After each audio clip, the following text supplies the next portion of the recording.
حضرت سلیمان علیہ السلام نے اپنے لشکر پر نظر ڈالی، ایک پرندہ غائب نظر آیا۔ قرآن کہتا ہے وَتَفَقَّدَ الطَّيْرَ فَقَالَ مَا لِيَ لَا أَرَى الْهُدْهُدَ أَمْ كَانَ مِنَ الْغَائِبِينَ۔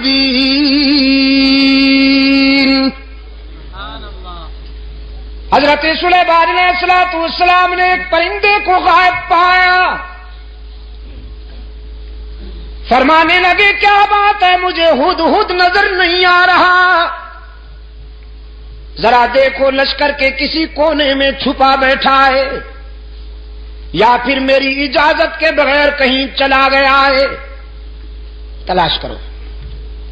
یہ ہدہد جانتے ہیں آپ؟ جی کیا فرمایا؟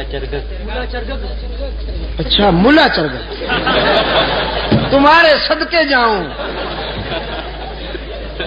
یہ کب سے ملا بن گیا بھائی؟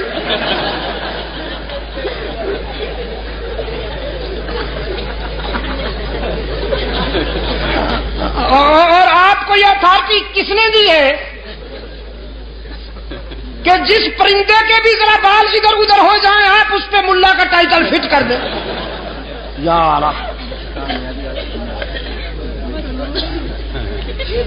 چلو پھر بھی گوارا ہے، اچھا پرندہ ہے،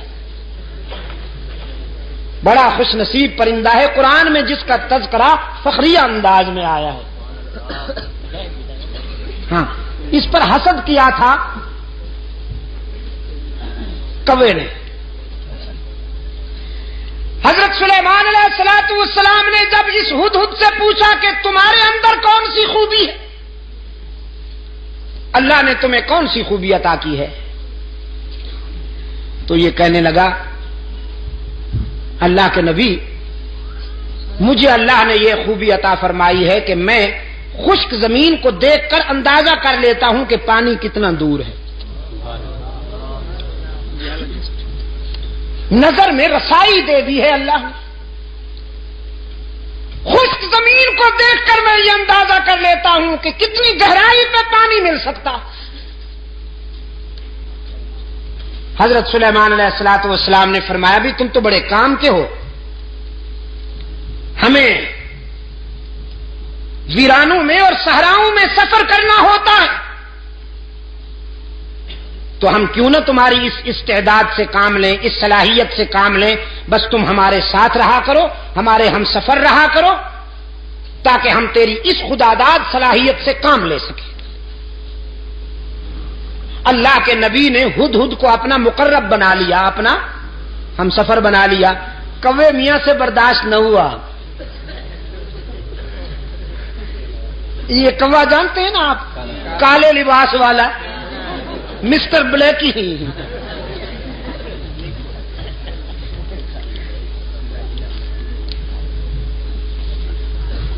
اس جنس سے ایسے فیصلے برداشت نہیں ہوا کرتے۔ اللہ کے رسول صلی اللہ علیہ وسلم نے صدیق اکبر کو اپنے پہلو میں سلا لیا، کبو کو برداشت ہوا نہیں ہوا، بڑی سخت تکلیف ہے بیچاروں کو۔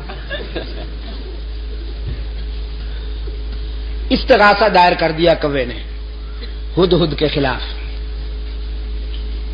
اسکینڈل بنا لیا بدبخت نے، کہنے لگا واہ جی واہ، یہ کہتا ہے کہ میں خشک زمین دیکھ کر اندازہ کر لیتا ہوں کہ پانی کتنا دور ہوگا، بالکل غلط ہے۔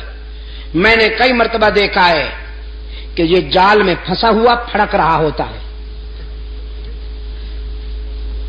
اگر اس کی نظر میں اتنی رسائی ہے کہ یہ خشک زمین دیکھ کر پانی کی گہرائی معلوم کر لیتا ہے تو جال کو کیوں نہیں دیکھ لیتا، اس میں پھنس کیوں جاتا ہے؟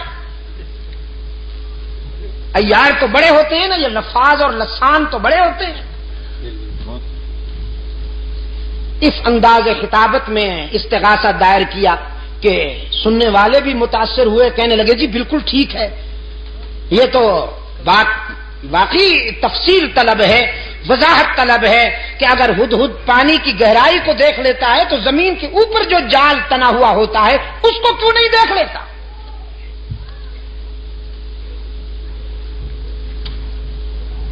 حضرت سلیمان علیہ الصلوۃ والسلام کی عدالت میں طلبی ہو گئی ہدہد کی.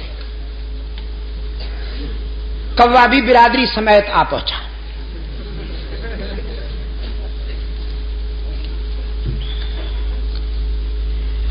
حضرت سلیمان علیہ الصلوۃ والسلام نے کوے سے کہا اپنا استغاثہ بیان کرو.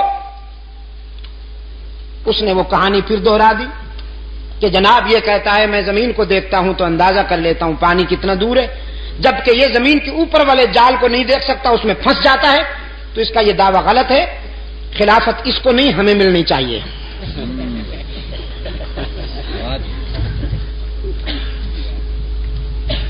مولانا رومی رحمت اللہ علیہ نے اس سوال و جواب کو منظوم کر دیا ہے اپنی مثنوی میں. مجھے افسوس ہے کہ وہ پوری تو مجھے نہیں آتی، ایک دو شعر حافظے میں رہ گئے ہیں، وہ عرض کر دیتا ہوں. ہدہد نے جب کوے کا استغاثہ سنا تو مسکرا دیا. فرمایا زاغقو از حکم مولا منکرست،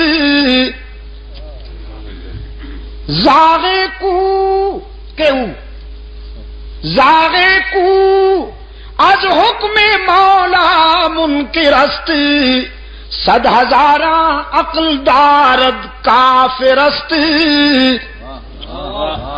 یہ کوا جو لفاظی کرتے ہوئے میرے خلاف استغاثہ لایا ہے، اصل میں یہ میری صلاحیت کا منکر نہیں، اللہ کی تقدیر کا باغی ہے. وہ جو جال تنا ہوا ہوتا ہے جس میں میں پھنس جاتا ہوں، وہ میری نظر کی کمزوری نہیں ہوتی، تقدیر کی بالادستی ہوتی ہے. من ببینم دام را اندر ہوا، من ببینم دام را، میں ہوا کی اڑانوں میں جال کو دیکھ سکتا ہوں، لیکن تقدیر کی بالادستی میرے شعور پہ پردے ڈال دیتی ہے. دیکھتا تو ہوں لیکن سمجھ نہیں پاتا، بالآخر جال میں پھنس جاتا ہوں. وہ میری نظر کی کمزوری نہیں ہوتی، اللہ کی تقدیر کا فیصلہ ہوتا ہے. سلیمان علیہ السلام نے فرمایا اخرج انک رجیم، دفعہ نکل جا، بکواس کی ہے تو نے. اللہ نے جب یہ استعداد عطا کی ہے تو تجھ سے برداشت کیوں نہیں ہوتی؟ کوے نے کہا جی جاتے ہیں، ناراض کیوں ہوتے ہیں؟ جاتے ہیں ناراض کیوں ہوتے ہیں؟ وہ نکل جاؤ نا.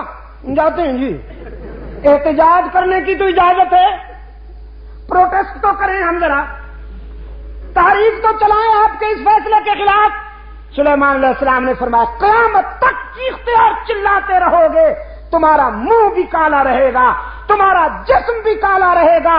حسد کے مارے ہمیشہ حسد کے اندھیروں میں ڈوبے رہتے ہیں. اللہ جنہیں اپنے فضل و کرم سے نوازے وہ پیغمبر کے پہلو میں سوتے رہتے ہیں.